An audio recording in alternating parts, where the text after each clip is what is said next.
What is going on, everybody? Hello, world, and what is the good word? This is Prime Sports World here with another edition. And I know it's early, but it's college football showdown because, man, the season is only about, we're about to get a little over 3 months. It's 3 months away. September, I want to say September, first week of September. First week of August is when the season starts. But I am your host, Israel Rivera, here with my main man, Christian Simpson. But before we start, please like, share, and subscribe to the podcast here on YouTube, Facebook, and Twitch. And in case you missed this live feed, please check us out on all streaming platforms where podcasts can be heard. That is Apple Podcasts, Samsung Podcasts, Amazon Music, iHeartRadio, and Spotify. Ladies and gentlemen, as Prime Sports World keeps you locked in 360 degrees around the world. What's going on, Christian? What's going on, baby? Man, it's been a good minute, man. When last time we talked, you and I were getting ready and we were preparing for our second national championship together. Can you believe this? I think it's going to be our third full year that we're doing college football showdown together. And man, I can't wait. There's a lot of football to discuss, but I miss you, man. It's been a while. I I miss you too, brother. If I could give you a hug through the computer, I would. Man, The I would season too. starts August 26th. I'm like ready to go, baby. We're Look, literally 3 months away to the date. Look, the minute you asked me, could I be on tonight? I'm like, come on, man. I haven't talked football with my guy for a while. So, nah, this is going to be fun. I mean, last year was highly entertaining. Alabama, a lot of people kind of feel they lost their luster a little bit. Ohio State losing that big game. This is 2 years in a row that they've lost to Michigan. Michigan gets to the playoff again. And my thing is, and I know we'll probably talk about it, but my thing is Jim Harbaugh, he got the Ohio State monkey and pressure off his back. Now he's yet to win a bowl game. That's the next thing he has to do. Some big names have entered the transfer portal, and I'm sure we're going to cover a particular Pro Football Hall of Famer making that jump to D1. I think you know what I'm talking about. Boulder, Oh yeah. Colorado. Yeah, so we have a lot to discuss. He's got a lot. Man, you know what? We got a lot to discuss. And you're right about every single point that you hit on. There's a lot of storylines in college football, especially like you said. I love that you mentioned Alabama. Who's going to be their quarterback, right? Who's going to be Georgia's quarterback? Who's going to Right, be Texas quarterback? right. There's a lot of unknowns here, in college football, especially with Alabama and Georgia, right? Especially those two guys, because they're going to be in the top five. I'm assuming Alabama got the number one recruiting class. They got transfers coming in. So they're going to have a quarterback battle. Georgia's definitely going to have a quarterback battle. There's 2-3 guys that I can, write off, that can mention that could potentially win the quarterback battle for Georgia. But that team is primed and ready for a three-peat. So that's pretty much the biggest storyline is can Georgia three-peat? Yeah, I think so too. I mean, look, I'll admit to you that their defense did show some vulnerabilities a little here and there, but I'll admit to you that I was concerned when they lost Nolan Smith because I thought Nolan was the operator of everything up front. Just Mm-hmm. a formidable pass rusher, can stop the run, can play back in coverage. And when they lost him, I think a lot of people thought their title chances were slowly but surely going out the window. The game against Ohio State, you got to give Ohio State a lot of credit because Stroud and those boys really gave Georgia all they could handle. But Georgia showed the heart of a champion when it mattered most, and they heard all the Mm-hmm. rumblings leading up to the national title game against the TCU Horned Frogs. This defense isn't the same. This offense at TCU, they're going to put points up on the scoreboard. And Georgia's defense, they delivered when it mattered most, held them to only a touchdown and put up 65 on them. And there's and you know what? When we get to the transfer Mm-hmm. portal Mm-hmm. segment of the show, there's a few quarterbacks that I put on a list that some bigger names that moved on to some bigger programs.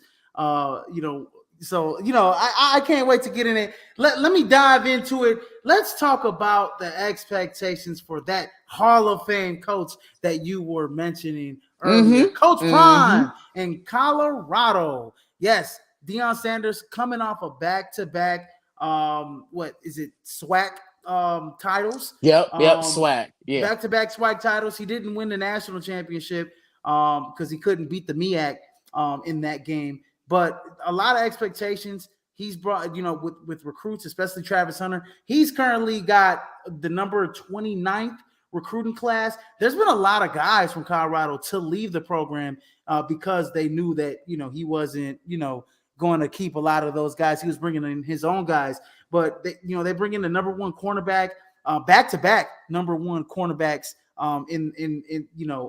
in his recruiting class with Travis Hunter and Kamarni McLean.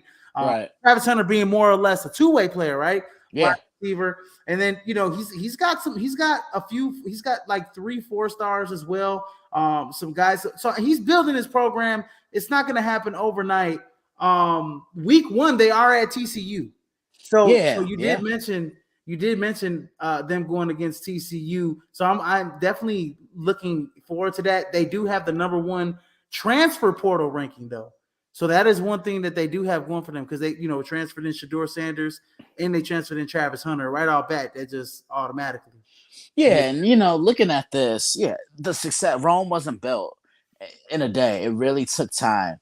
And Dion, he's gonna struggle early on. This is a program that hasn't won much. So of course, all the high expectations are on them, all the eyes are on them. They're under the spotlight now because of one guy, and that's Deion Sanders. It's just amazing how one guy can come in and just change the entire culture immediately, and they get a test right out the gate. Mm-hmm. They're playing the runner up, and I know this is going to be a completely different looking TCU team, but I think Sonny Dice is going to have them ready to play.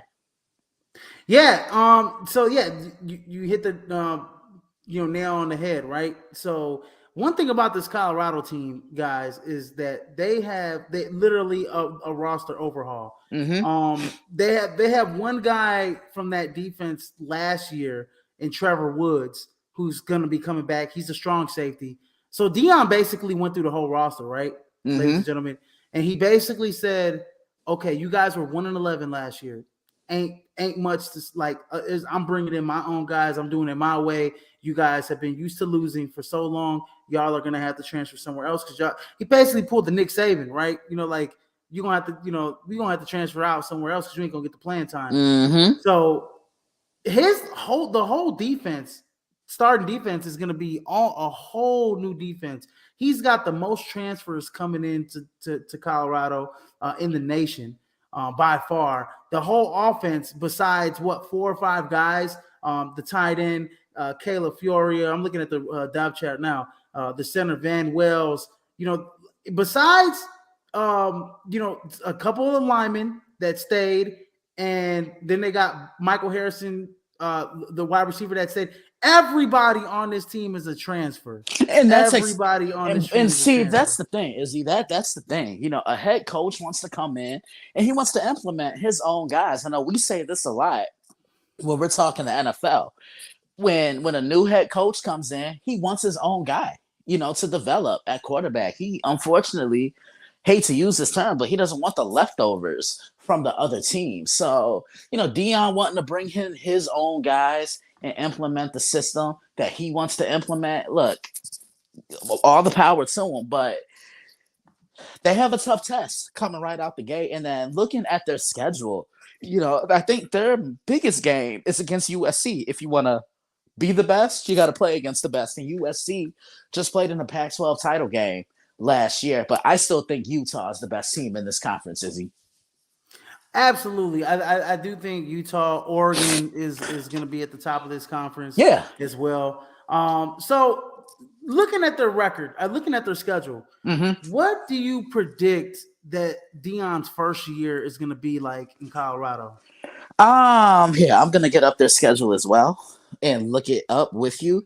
But, I don't think, look, I'm not ready to necessarily crown them as an upper echelon team. They're not in that category with Georgia, Michigan, LSU, Florida State, and Alabama. I think those are the top 5 teams in the country right there. And then some other teams I could list that are better than them. I think Penn State is better than them. I know Ohio State lost a couple of key pieces, but they're better than Colorado right now. But looking at this schedule right now, they start with TCU, like we said. That's an early game on September 2nd. Then their home debut against Nebraska, I think that's winnable right there. So we're looking at 1-1 right there, right, Izzy? Then Colorado State, a little in-state battle, another home game. But here's where it gets tough. I'm looking at this 2-game stretch right here. Colorado going to Eugene to play Dan Lanning and the Oregon Ducks. And you know how tough it is to go up to Eugene and win a game at Autzen Stadium. That crowd is really going to be into it. And then the game I was just talking about, September 30th against USC. Caleb Williams, Heisman winner, Deion Sanders, Hall of Famer, not just in college football, but in the NFL as well. So those are 2 games I see them losing back to back. I think they lose early on against TCU. I think they can beat Nebraska, Colorado State is a toss up, but I lean toward Colorado right now. And then I see them losing against Oregon and USC. Colorado, Arizona State. I'm going to lean Arizona State. That's a tough place to play. It's on the road, and I just don't think Dion's boys are going to be ready yet. It's going to take them a full year. So right now, I can see them going 5-7 out the gate. Out, yeah. So yeah, that's funny that you say that, man. So it's gonna be an adjustment. It's gonna be an adjustment. I think out the gate, I think they lose to TCU. I didn't even mention, TCU, they're gonna have a quarterback battle too. They got a couple transfers coming in. Chandler Morris, Chance Nolan from Oregon State, who was one of the bevy of 2 or 3 quarterbacks that coached that quarterback for them last year. Chandler Morris transferring from Oklahoma. But I think they lose to TCU. They got a shot against Nebraska. Nebraska just hasn't been good in years. I think they can beat Colorado State. I think they lose to Oregon. They lose to USC. They beat Arizona. I think they can beat Arizona State with the talent they have. Yeah. So that's 2-3. That's 2-3 wins. They're 3-3 right out bat for me. And then I think Stanford at home, that might be a tough little game for them. So I'm gonna go ahead and say that they become 4-3. I mean, this is gonna be a whole new ball club. I think Dion's built this team with a lot of speed, a lot of talent, a lot of skill position guys. 4-3, they used to lose at UCLA. 4-4. Oregon State, that's a tough. They're at home at Oregon State. That's a tough game right there. 4-5. I think they can beat Arizona, even though Arizona, can score a lot of points. But 5-5. So at Washington State, at Utah, yeah, you're right. 5-7. And I agree with you totally, because the last 2 games going into Wazoo on a Friday night, that is not smooth sailing. No, that's any not team. No, and I look at that game, and then I look at them having to go up to Utah. Like Utah, by that time, they're either going to have their share of the Pac-12 division title clinched, or they're going to clinch it that night against Colorado. So it's going to be some growing pains for Prime and Boulder, but I think brighter days are coming for them. Well, with 5 wins, they're both eligible, if I'm not mistaken. Yeah, but they make a bowl. But that's an improvement from 1 win last year, right? Yeah, it definitely is. But look, Dion's not going to be content with that. I'm sure you remember this, but College Game Day, the night of the national championship, he was on the set with Kirk and the guys, and he even said, "Look, I love this. I want to be here, but as a head coach." And it's just that confidence.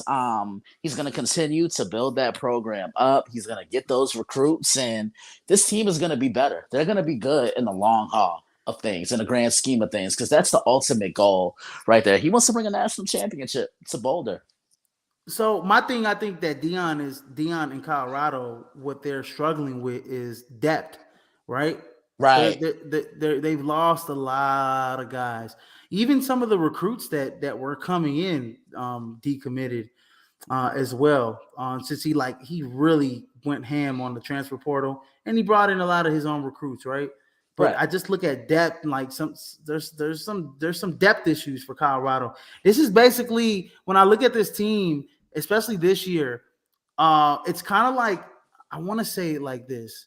It's kind of like when a team gets sanctioned, right? And they lose a whole bunch of scholarships, and they basically have to start over, kind of like, I don't want to say death penalty like SMU back in the days, but I want to say, like, say a team lost 15 to 20 scholarships over a 2-year span or something like that, right? Right. And they're limited on their TV deals, and they're limited on money, and they were not bowl eligible, so that wasn't bringing in the recruits either. This is kind of in a similar sense, just because of the fact that he lost a lot of kids that were committed to Colorado for since they were like maybe juniors in high school, sophomores in high school, right? Guys that were in the program for 2-3 years that were a part of a program, right? You're bringing in a whole new team. You're bringing in a whole new team that doesn't have. We don't know what their culture is. Exactly. We don't know what Colorado's culture is. Exactly. Well said. I really don't have anything to add on to that, but we're gonna find out what they're made of in that first game of the year. That game, and then the game against the Oregon Ducks, because it's so tough for any team to go up there. Like Oregon is one of the toughest places to play in the country. You're gonna face Bo Nix. He's a Heisman candidate this year. You're going into the Alton Zoo. I don't see that. Like, you know who we're gonna see? Like, you know who's gonna be tested? Mm-hmm. Like, and see who's the real deal? Shador Sanders. Oh, absolutely, because no disrespect, but what he was playing, he's gonna kind of see an upgrade in Oh, everything at this level, because these guys at ooh. this level are more pro ready than what he was seeing when he was at Jackson State. Oh yeah, and he was seeing the equivalent of like D2 guys, maybe Yeah, like top level JUCO, maybe not even top level JUCO guys, nah, like D2, like legit. Like he was seeing FCS competition. It wasn't even It was like bottom of the barrel FCS competition, like right. division. You know what I mean? Like it wasn't even like real FCS competition. That's something I don't like about the HBCUs is that they don't play against like the other FCS teams like that, which I would love to see more to see, HBCUs get. I mean, back in the day, we talked about it. Back in the day, HBCUs used to be, the talent, right? For Yeah, for for the yeah, NFL, most yeah. teams like in the 60s and 70s and 80s I used to mean, reach into the HBCUs yeah, tremendously and definitely. grab talent. You're right, because some of the guys who have gold jackets and bronze bust in the Pro Football Hall of Fame went to Yes, HBCUs. Jerry Rice, Walter Payton, Michael Strahan, to name Shannon Sharp, just to name Shannon a few. Sharp, right? I Yeah, think Bruce Smith too. I As well. think I no, Bruce, I don't know nah, Bruce Smith. nah, nah. I think Bruce went to Virginia. Yeah, yeah, yeah, yeah. But You're right. You're yeah, right. You're right. You're right. You're right. yeah. But look, it doesn't matter where you go, just as long as you get your foot in the door. And you balling out. And you're balling out. That's it. That's all that matters. You put the work in, good things are gonna come your way. Absolutely. So yeah, and so just to kind of close out this subject, for everybody looking to see, like he's gonna have a lot of haters. He's gonna have a lot of people, detractors, that are gonna say, "Oh, we knew he couldn't cut it at a Pac-12 school or upper level, in the upper Mm-hmm. levels. Oh, he only got 4 wins at this point. Oh, he's only got 3 wins at this point. 5 wins. It takes time. He's basically in at the pro level. For people that don't watch college sports that are tuning in, this is like getting an expansion draft. This is like getting an expansion team and building your team. Give Coach Prime 2-3 years in Colorado, at least another couple years, especially a lot of these transfers, a lot of these recruits that he's brought in. I think Shador Sanders gets another year eligibility after this year as well. Yeah, yeah. Give them 2 years. By next year, this team will go from 5 wins to at least 8 wins, and then by his third year and fourth year, they will be players in the Pac-12. I think so. Because I think he's one of the best recruiters. He's got the pizzazz. He's bringing in kids. He's locking in NIL deals for kids. Like he's Showtime. He's prime time. So Exactly. so kids know that the spotlight's going to be on him and on his program, and he's going to get more national TV recognition than ever before this year. And then it's not going to stop after that. Next year is going to be even more, and next year is going to be even more after that. If he struggles, you know, if he struggles after year two, because I think he should have all the talent in the world, and he's surrounded himself with many coaches. Then if he struggles, then it's just him as a coach and X's and O's and making adjustments at this level. You know what I'm Right. saying? You Right, know, but I'm really pulling for him because he loves the game of football, and when he speaks, that locker room listens. And I know, look, not only is he trying to have them right for the game of football, he's trying to have these young men right for life. Because just listen to right? all the rules that he's implementing there, and he's structured.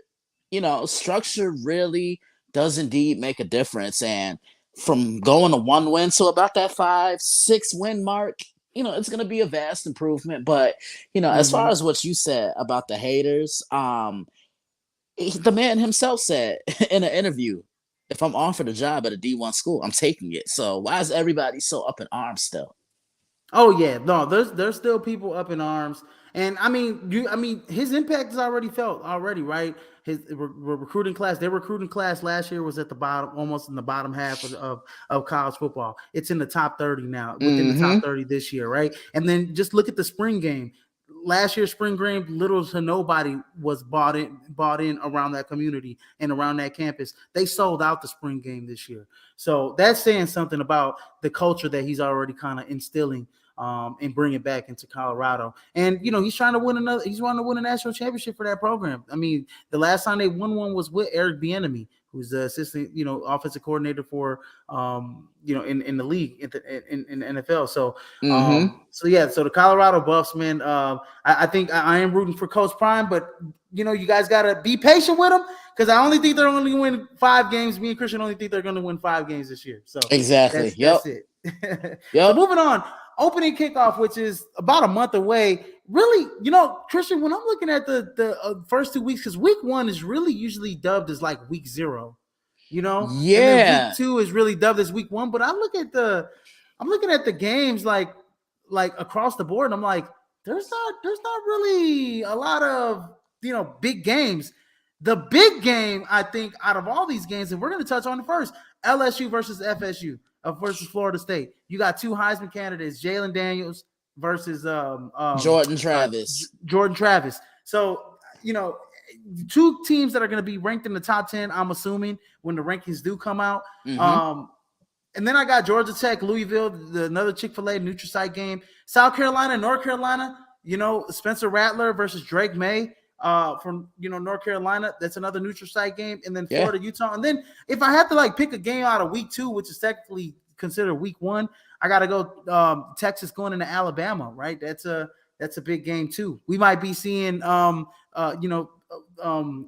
Manning. Arch Manning Yeah. playing in Alabama. So what do you think about the opening week here and some of these games here? Well, I'm looking at that LSU and Florida State. We saw these two play last year in New Orleans, and it came down to a couple of plays. It ended up being one of the better games that we saw in week one. I know last year in week one, I remember previewing Notre Dame and Ohio State, two of the bluest of blue bloods in college football, and that Oregon and Georgia, Dan Lanning facing his former boss and Kirby Smart, and Kirby pretty much showing them, look, you still got some learning to do, young buck. But when I look at LSU and Florida State, man, I'm high on this Florida State team, Izzy, because this is the most talent that Mike Norvell has had since he's been the head coach in Tallahassee. I think they're going to probably be ranked number 3 or number 4.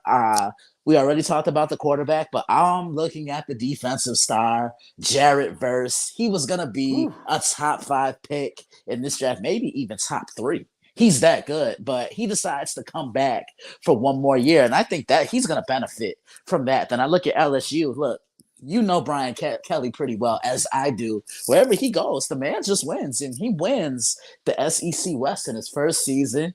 Gets a win over Alabama. You know how we always talk about a head coach getting that signature win in their first year? That's his signature win right there against Nick Saban and the Crimson Tide, playing in the SEC championship. Jaden Daniels, I want to see how he takes that next step in year 2. LSU kind of hit a little bit of a roadblock after winning it all in 2019, but I think this is going to be a great game. I can see the ball truly flying all over the field in Orlando.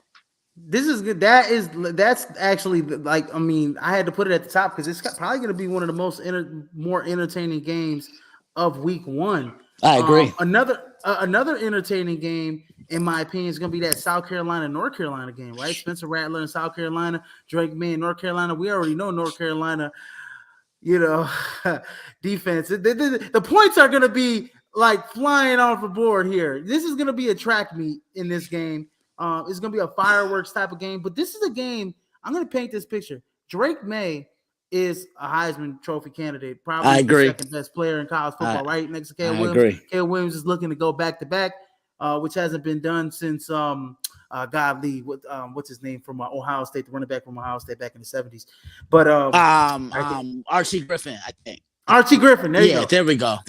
There we go. Back to back. So it hasn't been done. So he's looking to do that. So, Drake May, he was, like I said, he was in the same breath as Lamar Jackson, last year with his stats running and throwing the football, right? I think he's just one of the best pure passers in the game. And I think if these guys like were able to come out this year, like, in this draft this year, Mm-hmm. they would have been picked ahead of Bryce Young and CJ Stroud. I That's how agree. good I think Caleb Williams and Drake May are. You know Yeah, what I and mean? I think this yeah, recruiting class, this quarterback class that's going to come out in the 2024 draft, I think is going to be better than the one that just recently came out. yeah, I Um, definitely agree. But looking at this game right here, South Carolina, what's Will Muschamp bringing to the table for the mhm. South Carolina Gamecocks? And a couple of growing pains. Win that big game against Tennessee last year. Remember, they went into Clemson and beat the Clemson Tigers last year. So they're looking to build off of that and say, hey, look, we can go into these hostile environments and win football games. In North Carolina, you know what you're going to get from them offensively, but it's been the defense. That's why there's so much pressure on North Carolina's offense, because their offense has to sustain long drives to take a lot of pressure off that defense. Yeah, absolutely. And on the other side, like you said, for South Carolina, right? Will Muschamp, Spencer Rattler, was the guy that fell from grace, got replaced by Caleb Williams 2 years ago at Mm-hmm. Oklahoma, Mm-hmm. transferred out to South Carolina, had some growing pains early in the season, kind of adapting to the SEC speed and the SEC defenses, right? But then came on late in the season, and he looked like the Spencer Rattler of old. He looked like top that top 10 pick. He looked like the Heisman Trophy candidate that we all were hoping to see a couple years ago. I think, this is the opportunity for him to go against an actual Heisman Trophy candidate, to go against an actual guy that's regarded as the second best quarterback in this class, and to actually, With you. outshine him. Yeah, Yeah. outshine him and outduel him. This is a great opportunity for Spencer Rattler in South Carolina to set the tone for the season against North Carolina. I agree. Because look, right now in the SEC, it's Georgia, it's Alabama, and I think LSU is probably the distinct third best team by choice in that conference. But who else in the SEC really scares you out of those three? Is it Florida? Is it Tennessee? Is it South Carolina? It's so much. There's so many questions. Yeah, no, I mean, the SEC after those two teams. I mean, I don't know, man. It kind of falls off in terms of like the talent discrepancy, in my opinion. And then obviously Florida going into Utah. Cam Rising looking to get. I think Utah's looking to get that revenge game from last year because they play a home and home, right? Because last year they went into Gainesville, They went into lost. Gainesville and lost. Look, that's a tough game for anybody. I remember a couple years ago, Alabama and Florida. Florida giving the Crimson Tide all they can handle. The Swamp is one of the toughest places to play. That crowd really gets into it, and you really got to be on your P's and Q's there. And one thing, let's not make a mistake. I mean, Florida losing Anthony Richardson, but they're gaining Graham Mertz in the transfer portal. Like he's probably going to be their day one starter quarterback from Wisconsin. Yeah, So and they're not gonna want this kid to come in and beat Anthony Richardson. They just want him to come no, in and play his own game. So I think it's gonna be heavy running the football. They're gonna be a very run oriented team, and they're gonna play great defense.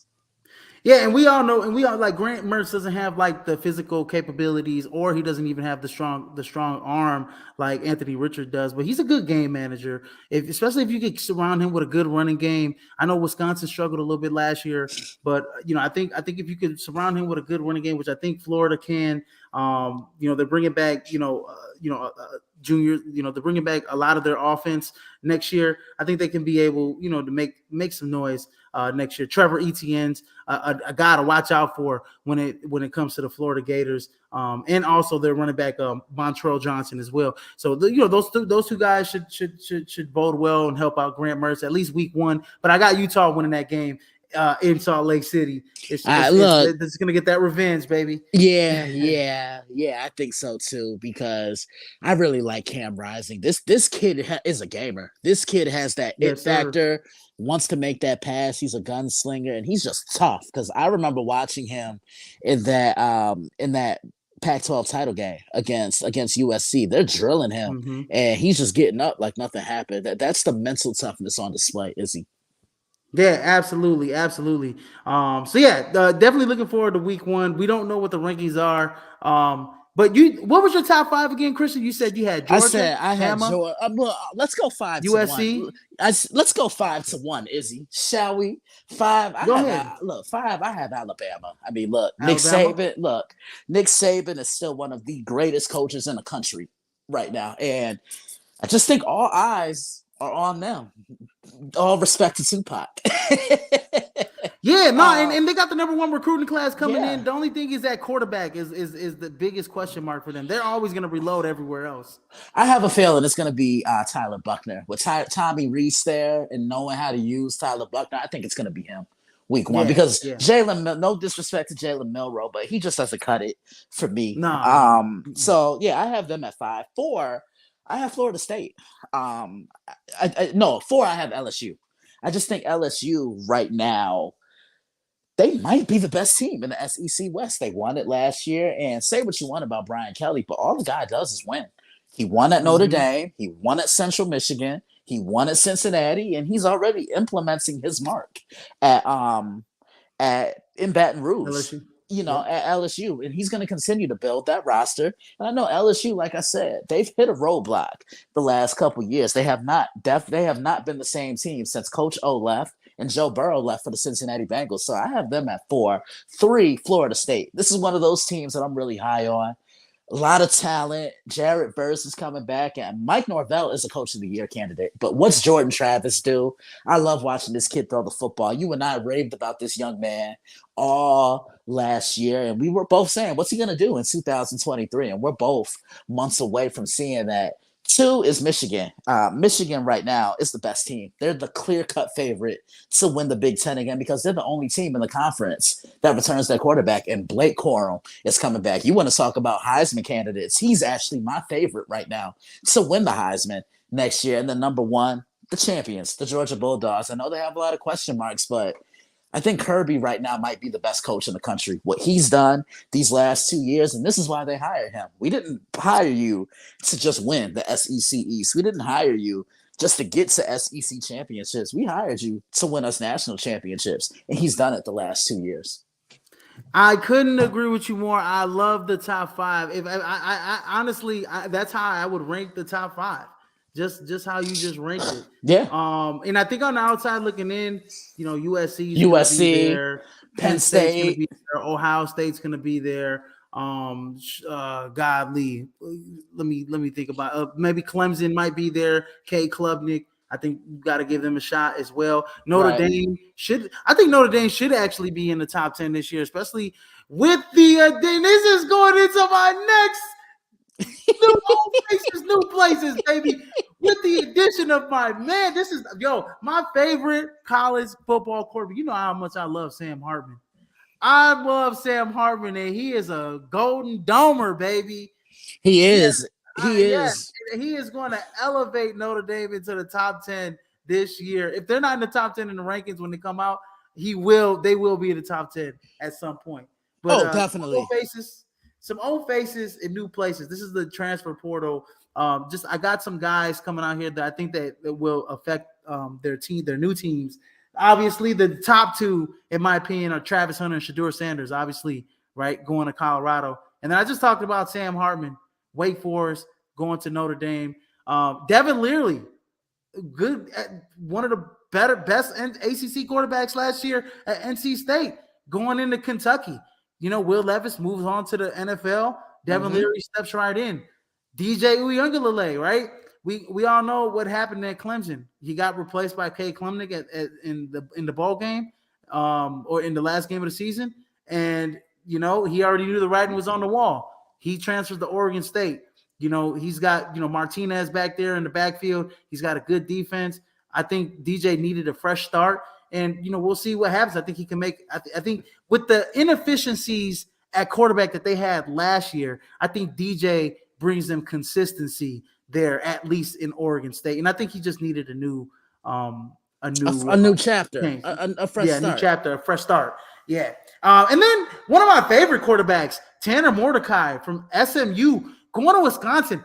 I'm very excited about this one because Tanner Mordecai is a guy that was top He was one of the best quarterbacks, like gunslinging quarterbacks in the nation. He had 3,600 yards. And I know it's like a pass first offense at SMU. 3,600 yards last year, 39 touchdowns in junior year, 39 touchdowns last year, over 3,500 yards, 33 touchdowns, which is top 10 in the nation. But he does got to, he's so much of a gunslinger. He does got to limit his interceptions. But that's a guy, man. Wisconsin hasn't had a guy that can like really let it rip since Russell Wilson. Yeah, I agree with you because you look at how Wisconsin teams are built. What do they want to do, Izzy? They want to pound that football. Rock.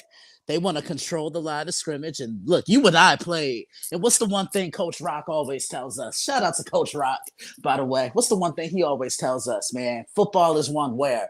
In the trenches on both sides of the ball, offensive line and defensive line. I'm excited for this because Tanner Mordecai, he's a gunslinger, like you said. And he's a guy that can stretch the field vertically, surround him with weapons. And that's the thing. I say it in the NFL all the time. And I think the same can be said with the college game as well. Put your quarterback in the best position to win football games. And he definitely has a top. I consider Braylon Allen to be a top 5 running back in the nation. Oh, absolutely. In my opinion, he's a load. He's a 3-down running back. He's going to be one of the next great Wisconsin running back to transfer from college to translate from college to the pros. To the NFL. In my opinion, I agree. To the NFL. So Tanner Mordecai, I think Wisconsin, that's a game changer. Wisconsin, when we come out and do some of these conference previews, Christian, Wisconsin is a sneaky team in the Big Ten, in my opinion. I have 2 words for you. Well, 3. Coach Luke Fickell. He's one of the best young offensive minds in the country. And here's the thing. You have to be able to adapt with the game as a head coach. And Paul Christ just wasn't doing that in Madison. Look, Wisconsin's going to be fun. I actually think, a little sneak preview, Izzy. I actually think Wisconsin can win the Big Ten West. Who do you really see as a threat in that conference? Nobody. So are you on that side? So are you thinking what I'm thinking? Because I'm gonna write this down, brother. Are you thinking Wisconsin, Michigan, Big Ten title game? Oh yeah, no, I definitely, because Michigan's bringing back almost everybody. I think Penn State's gonna give Michigan a run for their money. And the thing about Ohio State though, bro, is that we don't know what Kyle McCord is gonna be like. No, we don't. Harrison Jr. We know that they're gonna bring back a good defense. They got they're bringing back Jim Knowles. They brought in that transfer. There's another guy that transferred to Ohio State. Godly here. He transferred from. He's one of the top transfers here from the SEC. If I'm not mistaken, he went to Ohio. He's transferring to Ohio State. Let me pull him up. But anyways, Ohio State's another team that's going to be able to compete with. And I'm talking about Davidson Ngbendeson from Ole Miss.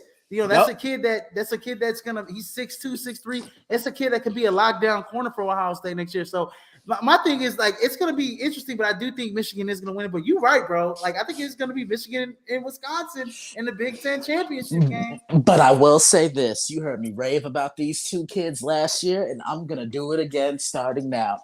Penn State, K-Tran Allen, Nicholas Singleton, best duo of running backs in college football. Absolutely. I was telling people about this too, because when they had top 5 running backs, they made a top 10 list. And they have Nicholas Singleton in there. I think he was like number 8 or number 7. I believe guy made a list.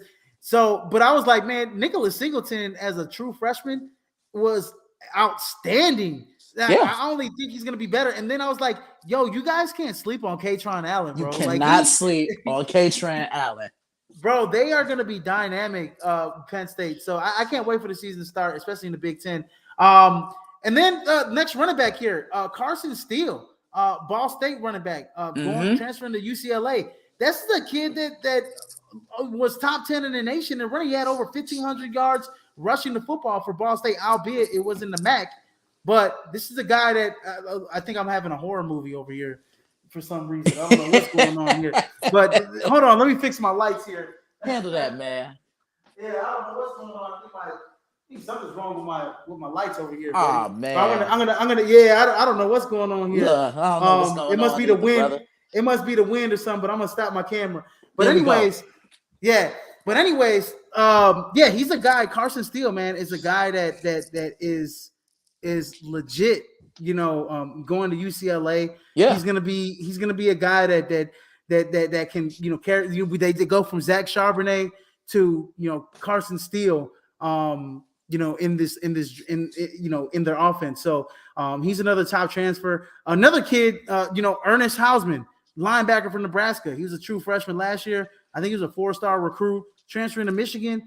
I think he led all freshmen in their offense from Nebraska in tackles last year. So that's a big addition. They get a middle linebacker that can go sideline to sideline. And then DB Denver Harris, Texas A&M, going to LSU. This kid was one of the top cornerbacks coming out of the class last year. I think he was like one of the number one prospects out of Texas. And how good Texas is. But he's one of the kids that got suspended indefinitely for in the middle of the season. It was 3 freshmen that got suspended indefinitely. He was one of them. Absolutely. For breaking curfew hours. At Texas A&M. So that's another big guy. Fentrell Cypress. From going from UVA to FSU. He's another big time DV. And then this kid, I want to talk about this kid or the last 2 kids. Dominic Lovett from Mizzou going to Georgia.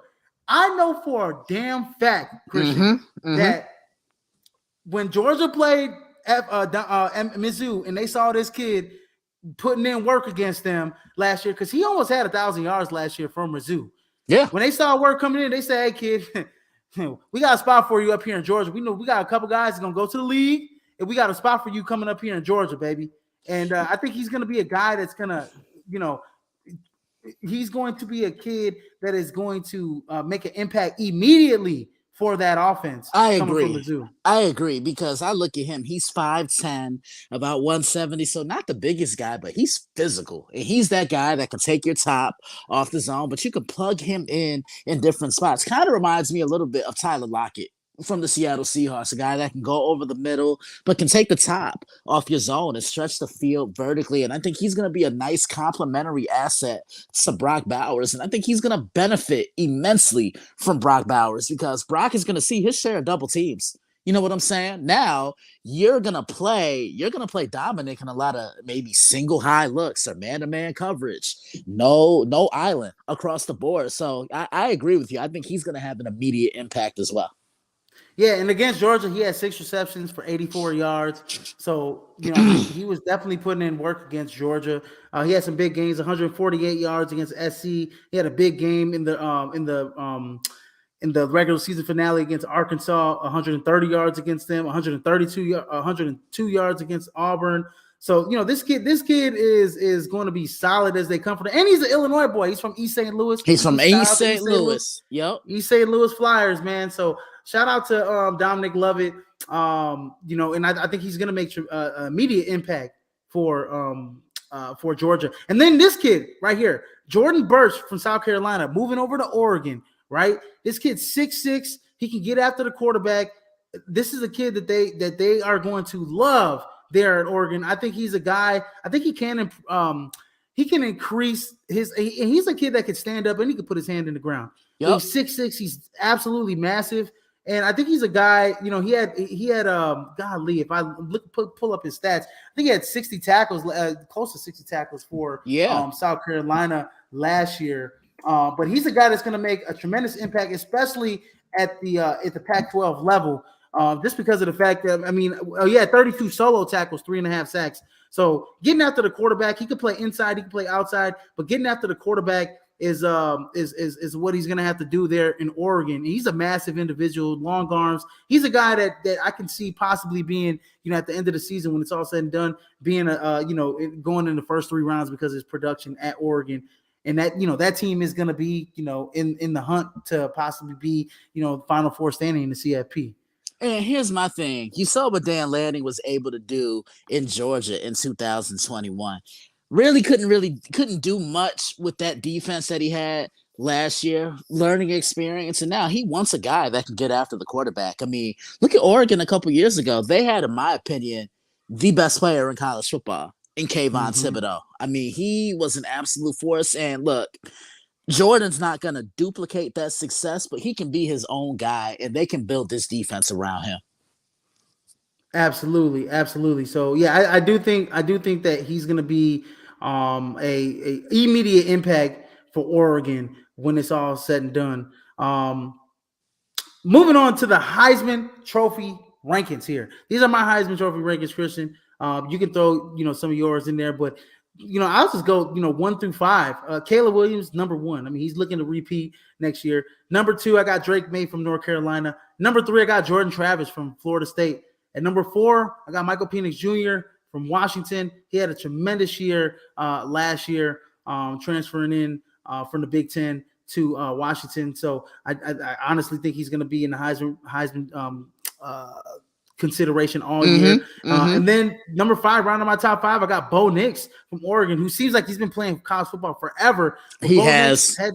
Yes. But Bo Nix coming from Auburn to Oregon and that widespread offense, he had a bad week 1 against Georgia, but after that he was money. Love how he regrouped. Love how he regrouped. Look, it's not what happens to you, it's how you respond to it. Yeah, and then I'm outside looking in. Obviously, man, I got Marvin Harrison Jr. Ohio State. I think when it's all said and done, Marvin Harrison Jr. will get that invite, depending on him and Cal McCord. I think it depends on how their relationship is, and what I'm talking about is like how their continuity is in the season, right? How, if they're on the same page or not. I think they will. He's going to get fed the ball a lot. Hopefully, he stays healthy. Knock on wood. He's proven to be healthy, but I think he gets invited to New York when it's all said and done. Marvin Harrison Jr. And then my second outside looking in, I got Sam Hartman from Notre Dame. He just puts up numbers. I think he's going to do excellent things at Notre Dame. And then rounding out my outside looking in, I got Jaden Daniels from LSU, who had a tremendous season for Brian Kelly last season at LSU. And then my dark horse right here is Joe Milton from Tennessee. I think Joe Milton, he absolutely lit it up at the end of the season, filling in for Hendon Hooker. He's a transfer from Michigan.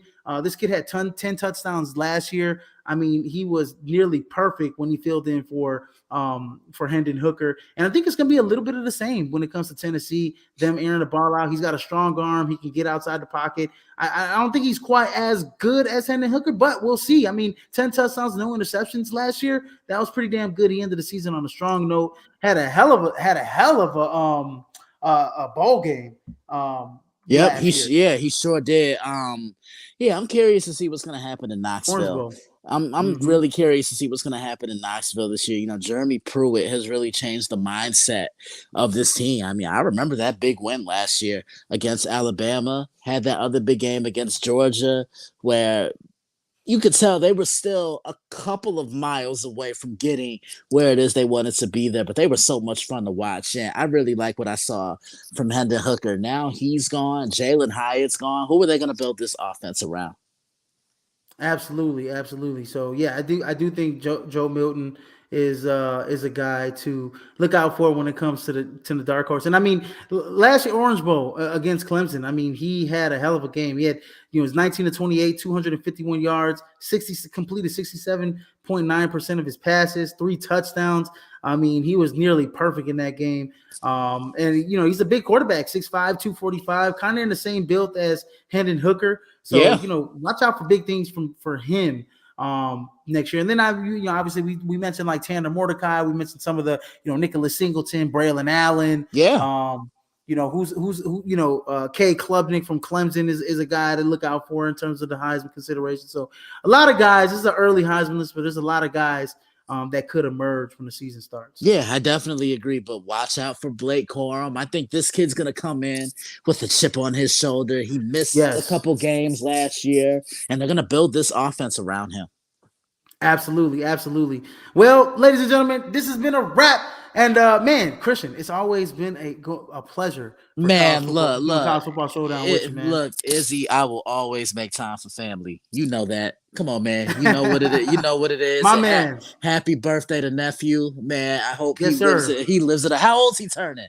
Turning the big 8. Big 8, man. Oh, my man. Oh, yes, sir. The Big Eight. Okay. But yeah, it's always a pleasure to do this with you. And I can't wait for football season to be here. We've been working together since 2020, and it's been some of the best years that I've had, man, because of you. So thank you, brother. It has been, and ladies and gentlemen, we'll be kind of bringing college football showdown here. We'll probably start ramping up a little bit more as the season starts coming Absolutely. in. Maybe next month we'll start doing conference previews. Let's do kind it. of going through that. So we'll be bringing that hot content as as we approach week 1. We're literally 3 months away from August 26th, which is the August 25th, really, which is the first week of the season. First college football games start. So, anyways, everybody go please like, share, and subscribe to the podcast here at Prime Sports World on Facebook, YouTube, Twitter, and Twitch. And in case you missed live stream, you can catch us here on all streaming services where podcasts can be heard. It's Apple Music, Amazon, Samsung, iHeartRadio, and Spotify, ladies and gentlemen, as we keep you covered 360 degrees around the earth. Baby, let's go. Anyways, Prime Sports World bringing you the heat, ladies and gentlemen.